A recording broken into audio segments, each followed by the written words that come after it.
Ya mungkin pembicaraan itu akan ada, tetapi kan penentuan deklarasi bersama itu kan harus bersama-sama. Ya, nanti kita akan upayakan ada pertemuan bersama 4 pihak, 3 partai sama capres. Nah di situ kita akan membicarakan kapan deklarasi. Ya, jadi bukan hari ini.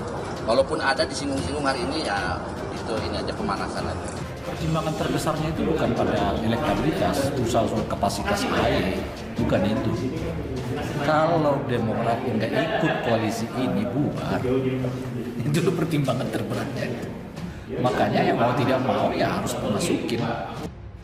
Ada komentar seperti itu, saya juga mengikuti. Yang jelas begini, kami juga setuju bahwa tidak boleh dalam ikhtiar membangun koalisi ada yang saling memaksakan kehendak, ada yang saling memaksakan diri. Contoh memaksakan itu begini, pokoknya wajib si A. Entah elektabilitasnya tinggi ataupun kemudian kapasitasnya dianggap orang nggak memadai, itu diabaikan aja. Kalau dia pergi, siapa lagi? Dia bubar ini, cuma 103 atau 104. Namanya bukan pada elektabilitas, bukan pada kapasitas. Pada kecukupan syarat untuk mencalonkan Anies Baswedan. Itu maksa. Apapun ceritanya, saya nggak perlu tahu urusan atau alasannya, yang penting si A. Atau sebaliknya, saya nggak perlu tahu alasannya, yang penting jangan si A. Sama-sama memaksa.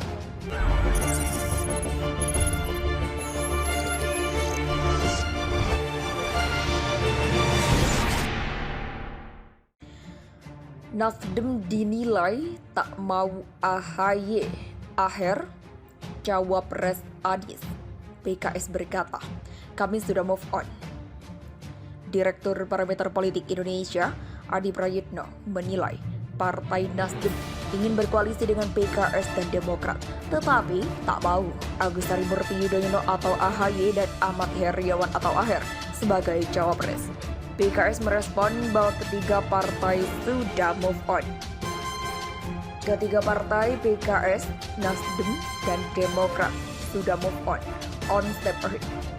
Ketiga partai sudah memiliki kesepahaman agar bacawa pres nanti akan dipilih oleh baca pres dengan mempertimbangkan masukan dan pertimbangan partai koalisi, kata juru bicara PKS Muhammad Khalid kepada wartawan. Khalid menjelaskan, sosok cawapres yang diinginkan oleh PKS untuk mendampingi Anies Baswedan. Menurutnya, PKS akan mendukung sosok yang mendongkrak kemenangan. Bagi PKS sudah sangat jelas, siapapun yang dipilih, asal sosok tersebut mampu mendongkrak kemenangan akan kami dukung, tutur dia. Koalisi Perubahan, kata Khalid, saat ini terus bergerak maju. Ketiga partai tambahnya mengedepankan rasa saling percaya dan menghormati. Jadi kami koalisi perubahan ini mau bergerak solid dan maju. Kami mengedepankan mutual trust and respect, ujarnya. Lalu kapan koalisi perubahan akan mengumumkan bakal cawapres pendamping Anies Baswedan? Khalid menyebut hal itu tergantung Anies Baswedan. Tergantung baca pres.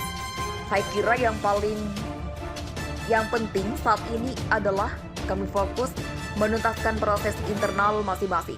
Seperti PKS ingin fokus lebih dulu menuju deklarasi resmi organisasional kepartaian, jelasnya. Analisis Direktur PPL Adi Prayitno menilai Partai Nasdem hanya ingin menggandengkan Partai Demokrat dan PKS untuk membangun koalisi di Pilpres 2024.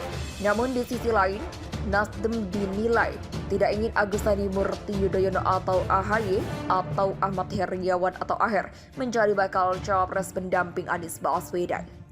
Panggung belakang, Partai Demokrat pasti bertanya, apa alasannya Nasdem dan Anies tidak mau sama AHY? Itu kan pertanyaan-pertanyaan yang sampai saat ini belum dijawab, kata Adi. Menurut Adi, sepatutnya Partai Demokrat tersinggung dengan sikap Nasdem selama ini, sebab AHY yang menjabat ketum Partai Demokrat tak dilirik Anies dan Nasdem. Kalau saya jadi orang Demokrat tersinggung, itu dengan elit-elit Nasdem sudah jelas-jelas ada AHY. tapi masih mengincar dan mencari nama-nama lain untuk menjadi pendampingnya Anies Baswedan. Ujarnya, itu sama halnya Nasdem dan Anies itu hanya menginginkan Partai Demokrat, tapi tidak ingin AHY sebagai wakil Anies. Ibu Adi.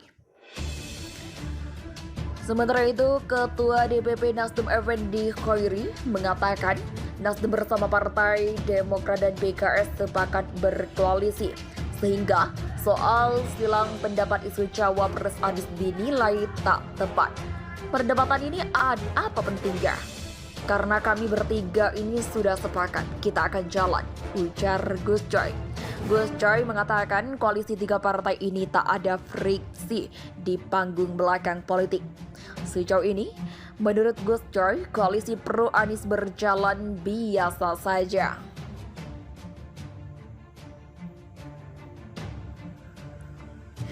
Jadi jangan didramatisasi seolah-olah kita ini biasa saja. Imbuh Gus Coy.